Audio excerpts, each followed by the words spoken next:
Gente bonita, mestre líder aqui falando. Deixa eu dizer uma coisa aqui para vocês. Eu creio que, acho que já está todo mundo sabendo, que o Estado de Israel, a gente tem que fazer uma distinção cuidadosa, atacou a cidade de Rafah. Como assim uma distinção cuidadosa? Atacar é diferente de invadir, certo? É muito importante a gente compreender que esses dois verbos até podem ser parônimos, mas não são sinônimos. Quando eu digo Israel atacou Rafah, isso quer dizer que fez o que normalmente anda acostumado a fazer, bombardeou a cidade. Não invadiu. Invasão é por terra ou por mar. Ataque aéreo, como o próprio nome diz, é ataque. Até pode existir invasão aérea, se usasse forças aerotransportadas, mas não é o caso. Segunda coisa que a gente tem que ter uma certa noção de espaço. Rafah é isso aqui, ó. Certo? Rafah é essa cidade aqui, ó. Ela fica bem na fronteira de Gaza com o Egito. Certo? Essa é Rafah. Como é o único lugar que ainda não havia sido bombardeado, ainda não havia sido atacado pelo Estado sionista, tem 1.700.000 pessoas lá. Prisioneiros, refugiados, na verdade. Na cidade de Rafah. O ataque, pelo que a gente sabe, pelas informações que a gente tem, custou até agora a existência de 600 pessoas entre vítimas e mártires. Ok, mas agora vamos conversar com calma. Primeiro, eu vi uma análise, não vou dizer que eu não achei interessante, tem assim, né? Que basicamente dizia o seguinte: agora o Egito caiu na armadilha israelense. Por quê? Porque aqui, ó, o Estado de Israel vai invadir Rafah, certo? E o Egito mandou tropas para a fronteira. E aí, bom, pressionados entre a fronteira egípcia e o ataque israelense, o Egito teria duas opções: permitir a entrada de 1,5 milhão de refugiados, o que causaria, né? Não preciso nem dizer. E, bom, isso esvaziaria Gaza, né? Permitiria a anexação de Gaza pelo Estado de Israel. Ou então impedir essa entrada a qualquer preço. E aí nós sabemos o preço horrível disso. Só que isso é falso. Rafah é só uma cidade. A fronteira do Egito com o ente sionista é enorme. As opções não são só essas.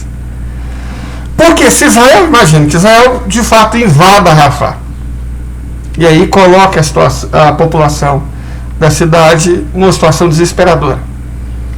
Israel não tem só opção, perdão, o Egito não tem só opção de reagir deixando entrar ou não deixando entrar. Existe uma maneira interessantíssima de você impedir que alguém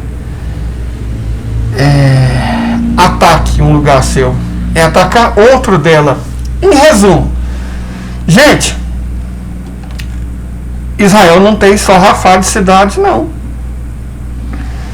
Se eu fosse o Al-Sisi, que é general, e não é esse general brasileiro bunda mole que planeja golpe e manda gravar, não.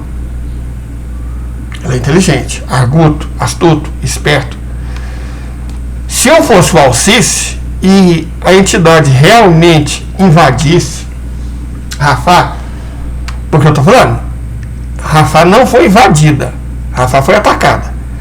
Se Rafah foi invadida pelos acordos de Camp David, 50 anos atrás, o acordo de Camp David está desfeito. Então, a paz entre Israel e o Egito oficialmente acaba. O Al-Sisi teria que ser praticamente um general brasileiro de tão burro se reagisse enfrentando os israelenses em Gaza. E seria estúpido. Como eu disse, seria coisa de general brasileiro. Olha o tamanho da fronteira entre os dois países. Olha o tamanho dessa fronteira, gente. Vamos até medir qual que é o tamanho da fronteira entre o Egito e a entidade sionista? 192 quilômetros. 190 quilômetros, gente. Sério isso? De verdade. Que numa fronteira de 190 quilômetros, alguém acha que Rafah é o único ponto. É a única opção que o Egito tem. Vamos ver o tamanho da fronteira em Rafah. Fronteira em Rafah tem...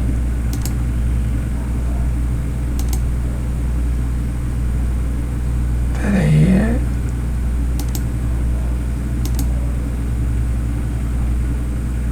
Esqueci. Uns 10 quilômetros. Aí numa fronteira de 120 quilômetros, a única opção são os 10 quilômetros. Sério isso? É claro que não.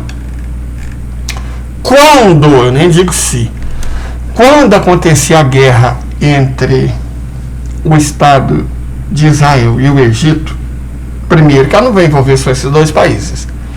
E segundo, jamais o general Al-Sisi, vamos repetir, general, nós não estamos falando de um Pazuello, de um Vilas Boas, não, estamos falando de general brasileiro, não.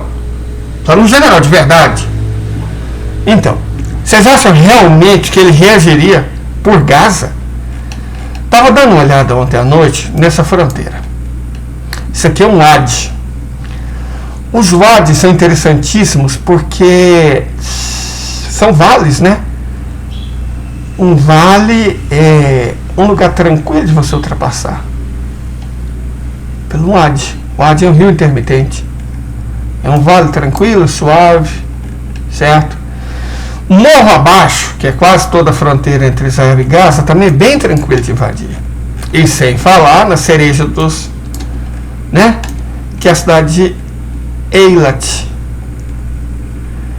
Eilat, para quem invadir Gaza, se você pode invadir Eilat, e aí você bloqueia completamente o acesso do Estado de Israel ao Mar Vermelho e ao Oceano Índico.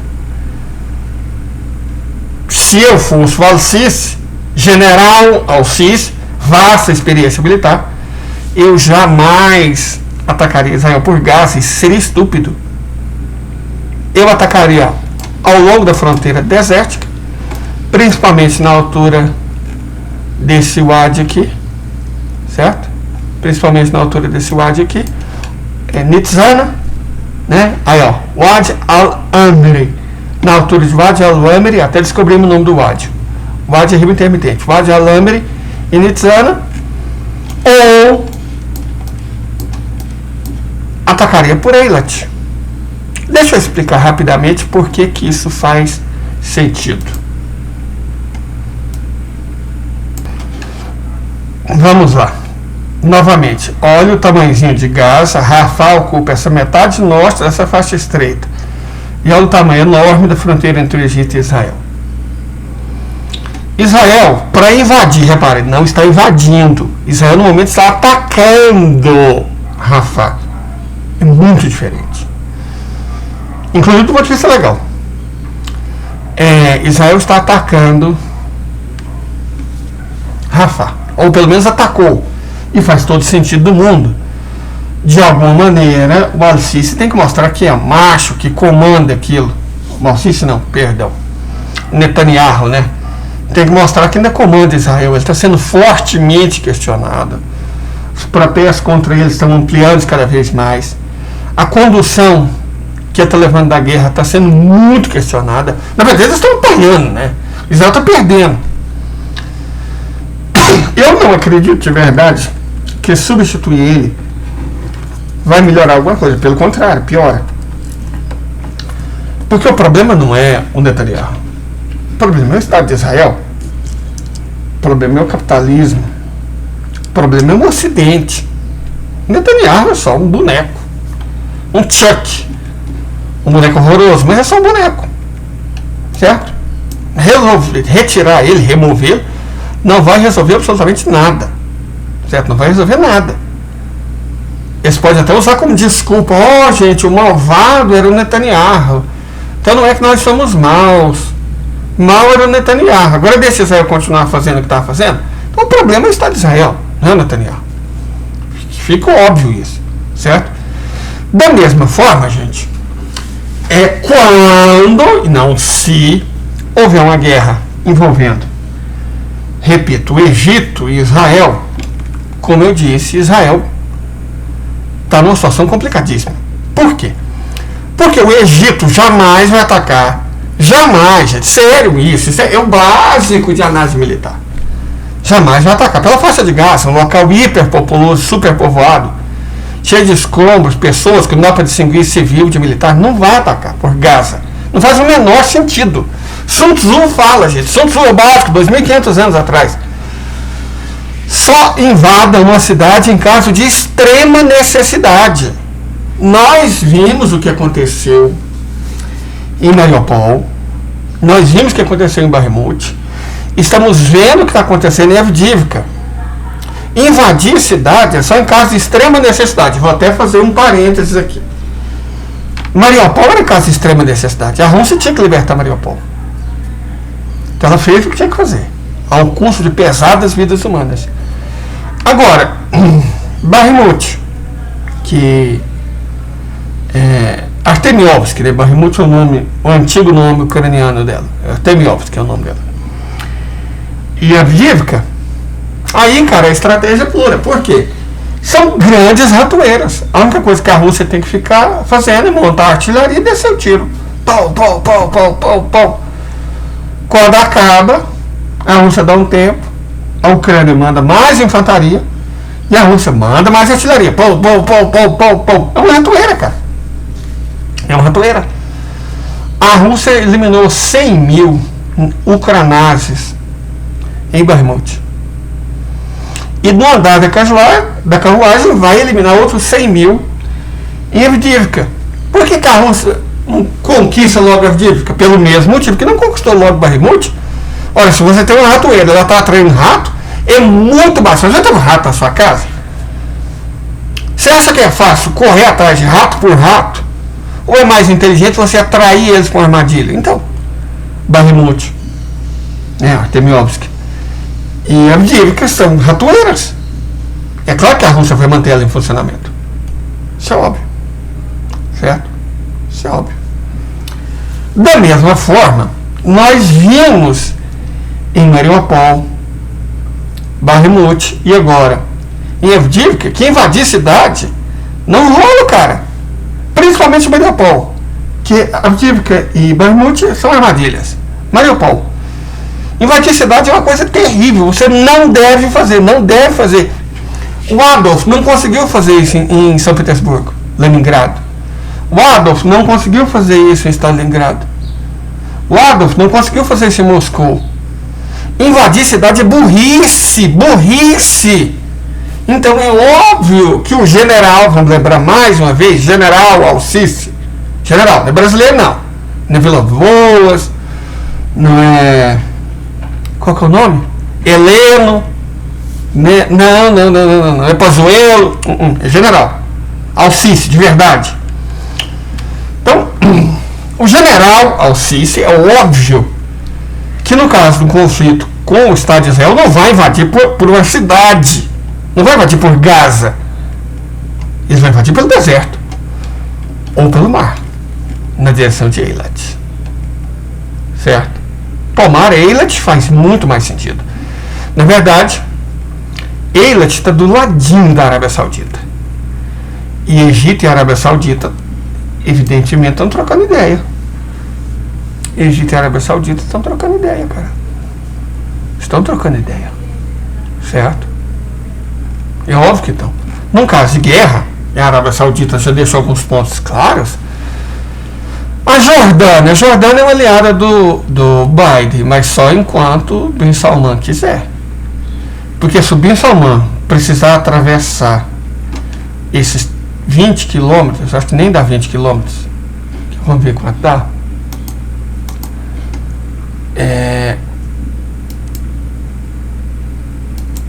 Dá. Ué. Pera aí. Vamos tentar de novo.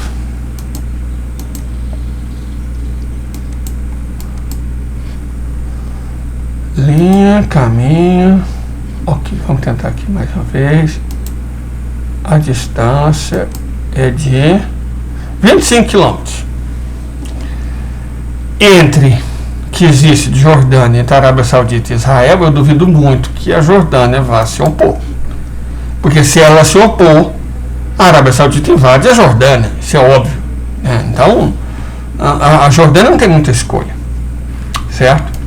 Da mesma forma, com o Egito pelo sul, na verdade é pelo sudoeste, a Arábia Saudita pelo sudeste, a Síria pelo nordeste, o Irã e o Iraque têm uma passagem livre na direção leste. Como eu disse, a Jordânia não vai se opor, porque ela não tem escolha.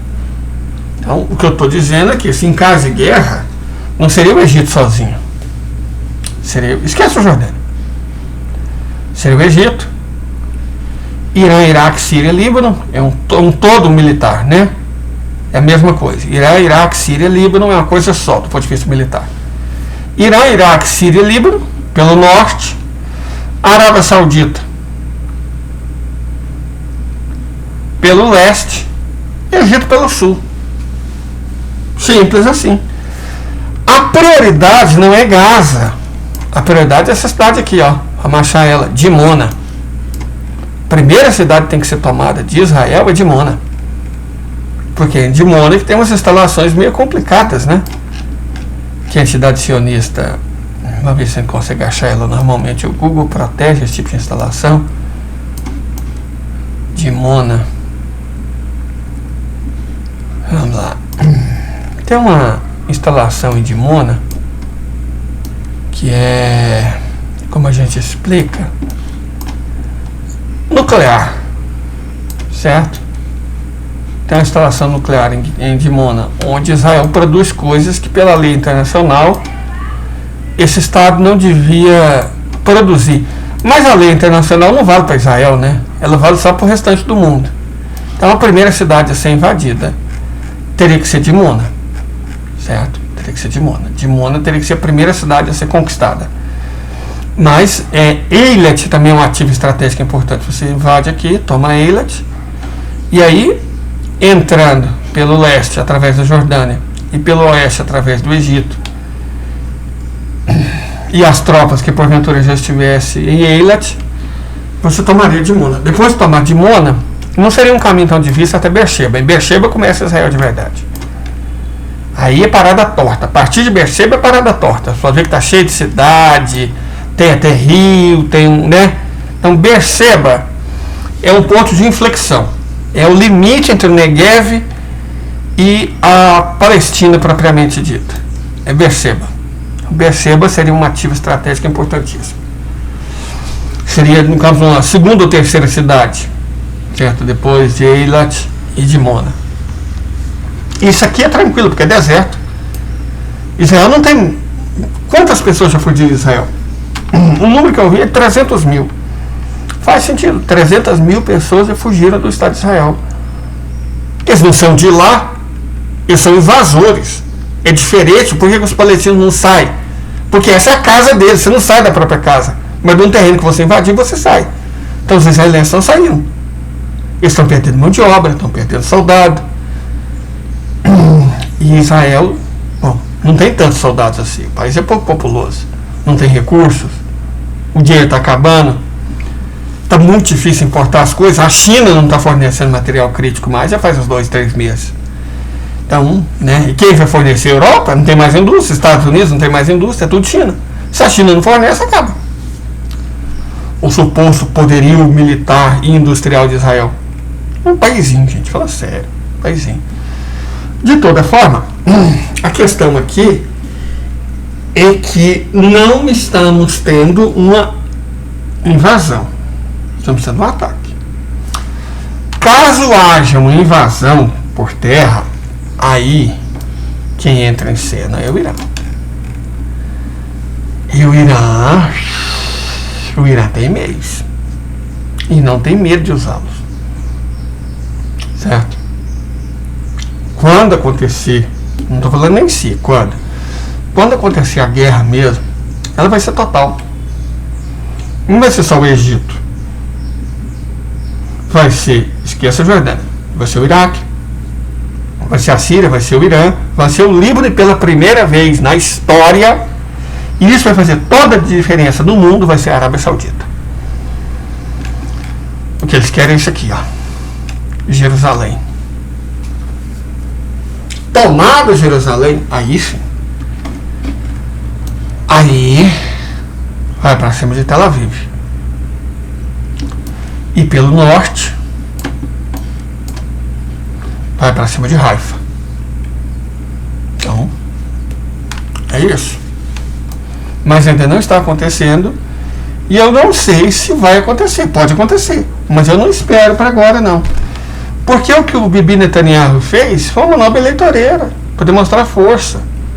Os israelenses gostam de ver cenas como uma criança pendurada pelos braços numa cerca, sem as pernas, caso de uma explosão. Mãe e filho de 6 anos atirados a queima-roupa para um soldado do IDF. Os israelenses gostam de ver isso. Eles se tornaram esse tipo de pessoa, em sua maioria. Os pesquisas de opinião pública deixam isso claro. E quem diz não sou eu, não. São analistas judeus. Certo? São analistas judeus. Então, a invasão não começou. Isso é um ataque. Quando Israel invadir Gaza, aí sim, o Egito invade Israel. Mas o Egito não vai invadir Israel por Gaza, porque ele não é estúpido. Vai invadir pelo Negev. E aí a Arábia Saudita pode entrar. E certamente aí o Irã entra. Quando eu falo Irã, estou falando Irã, Iraque, Síria e Líbano. Entra pelo norte. O Hezbollah ainda não mostrou todo o seu poder. Não mostrou nem a metade. Está só esperando. Ah, mas essa espera, gente, eles não são os palestinos. Vocês têm que entender isso. Ah, e os árabes deveriam. Por que eles deveriam? Porque você mesmo não vai. Eles não deveriam, não. É cruel, é perverso. Você fala, eles são árabes. E nós somos sul-americanos. O que a gente está fazendo pelo Peru? O que a gente está fazendo pelo Equador? O que a gente está fazendo pela Argentina? Cara, no mundo maravilhoso da Disney, da Barbie, eles deveriam. Eles quem? Eles quem? Você sabe que as pessoas têm família, né? Tem emprego, tem vida. Então essas pessoas deveriam, porque você acha que é o correto. E mesmo que seja o correto, elas deveriam. A responsabilidade é delas. Gente, o mundo é mais complicado do que deveriam. Isso é normativo. O que importa é o que é, não o que deveria.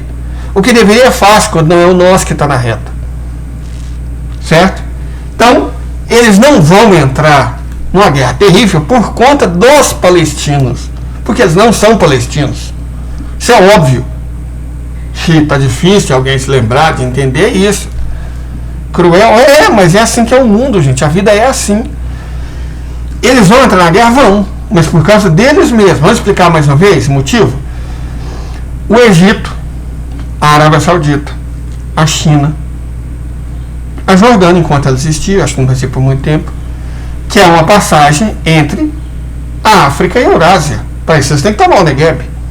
É de interesse a todo mundo. A China está quietinha. Por quê? Porque a China sabe que o interesse é religioso. O interesse é Jerusalém. A China não se interessa por Jerusalém. A China se interessa por um local para fazer uma passagem de uma rede de trem-bala que conecte a Eurásia, a própria China, inclusive até a Índia, até o Cairo, até Alexandria, de Alexandria por todo o norte da África, do Cairo até o sul da África. Ou seja, conecta a África com a Eurásia. A China precisa do Negev para fazer esse trem-bala entre Eurásia e África. Então ela vai ficar quietinha. O Negev, tá vendo essa área de deserto? A gente até reconhece, porque é mais clara. O Negev é habitado originalmente por beduínos, não por palestinos. Os palestinos não moram aqui. Os palestinos são sedentários. Eles moram nessa região há milhares de anos, muitos milhares. Jericó é a cidade mais antiga do mundo. Mais de 10 mil anos. E os palestinos são descendentes dos fundadores de Jericó. São descendentes dos hebreus, dos israelitas, todos esses povos que viviam aqui historicamente. Certo? Os palestinos são descendentes desses povos que viviam aqui no Levante. São sedentários. Os beduínos são árabes. Os beduínos não são palestinos. Os beduínos são nômades. Certo? São nômades. Assim como um dos braços da família real saudita. São nômades. São beduínos, árabes, não palestinos. Então isso aqui é de interesse da Arábia Saudita. Eu acredito, essa noção de que vai ter dois estados é bobagem. Não vai ter dois estados, vai ter um só. E não vai ser um estado livre democrático, vai ser um estado condominial. Como assim um estado condominial? Você divide mais ou menos, né? Negueb, sob suzerania saudita. Jerusalém Oriental, onde fica a mesquita de Al-Aqsa, também sob suzerania saudita. Jerusalém Ocidental, uma cidade internacional. A Cisjordânia e Gaza, administrada por seus respectivos habitantes. Essa faixa sul aqui também vai ser uma espécie de condomínio, né? Tel Aviv, na Filistéia, e Haifa, no litoral da Galileia, vão ser cidades onde os judeus que restarem, que não fugirem, vão poder viver. A Galileia Oriental vai ser administrada pelo Irã, de alguma forma. Golã vai ser devolvido para a Síria, o sul do Líbano vai ser devolvido para o Líbano, e vai ser isso, cara, vai ser um condomínio. O Estado palestino vai ser um Estado condominial. Não vai ser democrático, não vai ser um Estado no estilo clássico, estilo ocidental, mas vai ser um Estado funcional. Quem vai decidir é quem pagar a conta da reconstrução. Quantas centenas de bilhões de dólares vocês acham que vai custar reconstruir tudo que os israelenses destruíram?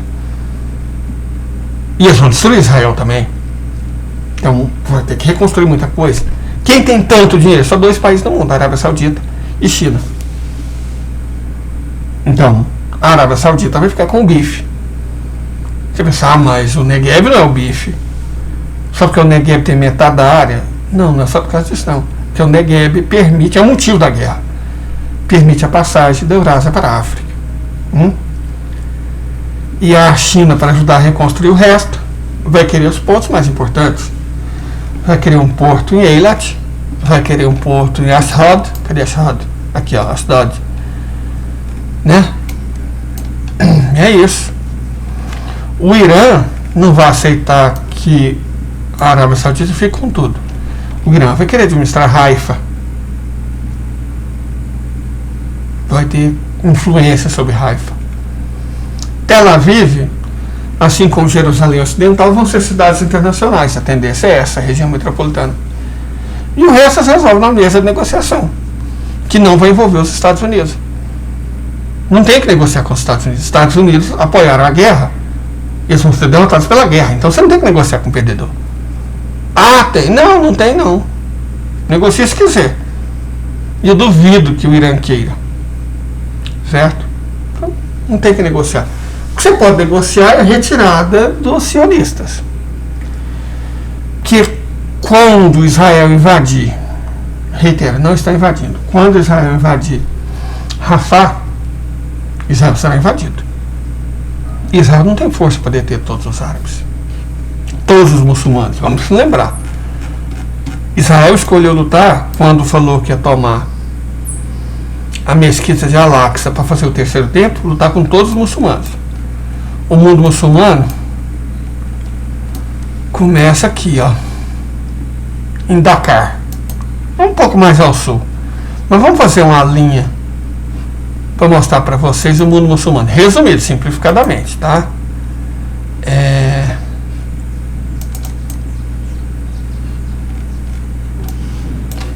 Começa em Dakar,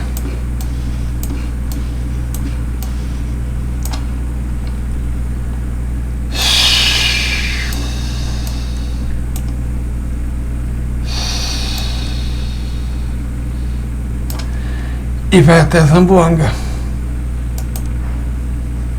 São 30 mil quilômetros. Esse é o mundo muçulmano. Indonésia, Davao, Malásia, Bangladesh, norte da Índia, Paquistão, Ásia Central, Oriente Médio, Norte da África.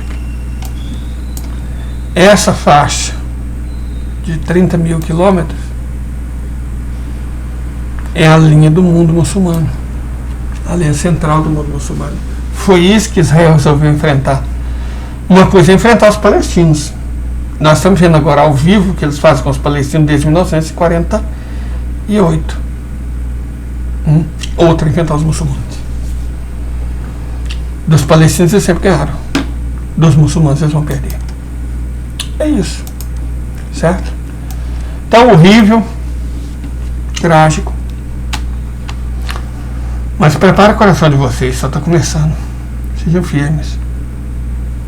Rezem quem tiver fé. Prece oração por nossos irmãos palestinos. Porque, inclusive, essa guerra nem é sobre eles. Então, eles não são levados muito em consideração. É horrível, mas é assim que é. Ok? Se der, tenha um bom dia.